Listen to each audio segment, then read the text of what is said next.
हमारे ऑपोजिशन के जो लीडर हैं खड़े होके, आपके नहीं बात कर रही मैं, ऐवानों से बाहर खड़े होके आज भी कहते हैं कि जी हम तो वो तब सियासत को मुल्क को तकसीम ऐसे हिटलर की तरह फैशिस्ट जो हल्फ होता है, अल्लाह माफी दे, इस तरह के लोगों से हल्फ ले रहे हैं कि आप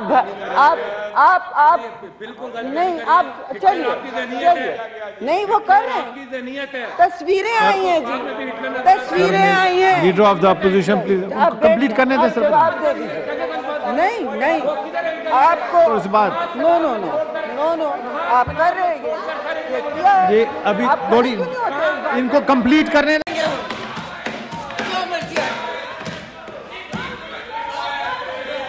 thank you ji, thank you बस हो गई। तशरीफ रखें।